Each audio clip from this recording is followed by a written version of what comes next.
looking very similar, as it was, 2 days out from the last game as well. So we'll see. I mean, it could change again overnight. I think the most important thing is that we learn all the lessons from the last two test matches and make sure we're better for it. And it's important that if we get ourselves in a similar position in the first innings, we really make that count and try and get some scoreboard pressure in the game, early on. We'll discuss the team at the toss when it's finalised, but I think the most important thing is that as a batting group, we're very clear about how we want to play, and that we go into the game full of confidence. We have no scars from the last two, and that we play that in a controlled but fearless way. We shouldn't be scared about the surface in any sort of way, or about the guys bowling on it. It's just really important that we stay very calm, clear about how we're going to score runs, and trust both defence and when we want to score as well. Trust those shots that make us the players we are.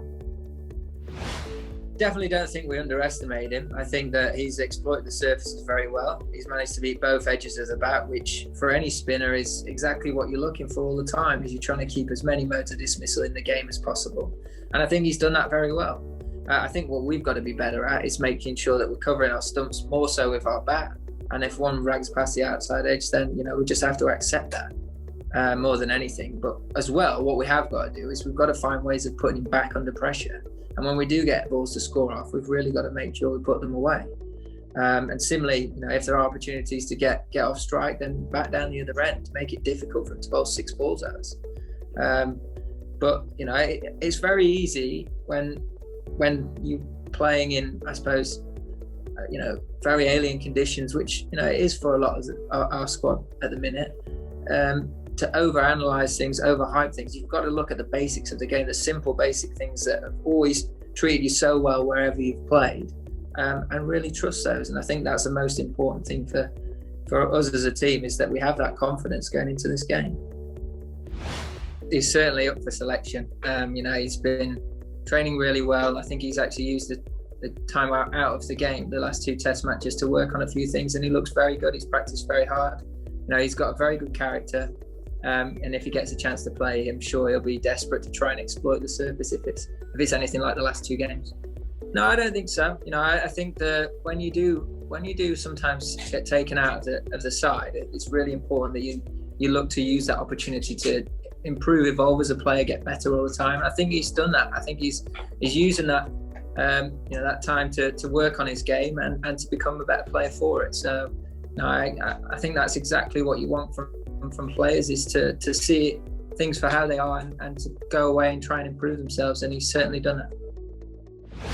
He's also had success against him as well. I think it's really important that you call upon those things more than anything. Like I say, it's important that we don't have that baggage going into this game. If you play as a batter, at some point someone's going to get you out more than once, and they're going to get you out a couple of times in the series.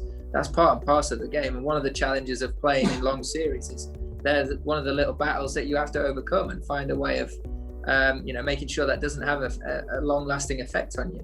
So once you've played Test cricket for as long as Ben has, international cricket for as long as he has, and you play against the same players over and over again, the likelihood they're going to get you out goes up. And I think it's just important that you go into the next game, the next opportunity, and see it for that. You see it as an opportunity to go and score runs, to go and potentially have a big impact on the game and do something special for your country.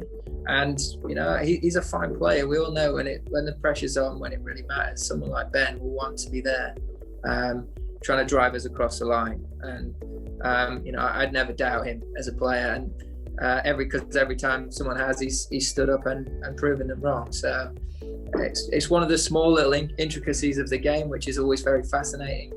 But it's something that I'm fully confident he'll be able to overcome. In terms of the wickets, everyone's opinion of what is a good wicket is different as well. So there's been a couple of low scoring games recently in Test cricket, but just not too long ago there's been some thrilling 5-day Test matches as well. And over time these things sort of tend to marry out, or to even out, and I suppose it always seems to happen bunched together. But as I say, everyone's opinion on what is a good wicket, what's a sporting wicket, what's unacceptable is going to be different. And as players, all you can do is play what's right in front of you and try and make sure that you play it better than the opposition. And that is our challenge this week. Is no point have we moaned about the pitches. We've tried to get on with it. We've tried to find ways of being better on the pitches that are in front of us. And that's exactly what we'll try and do again this week, is make sure that we try and outplay India, on whatever it is that's put in front of us. And if we can do that, I think, it would sum up a very good tour for us.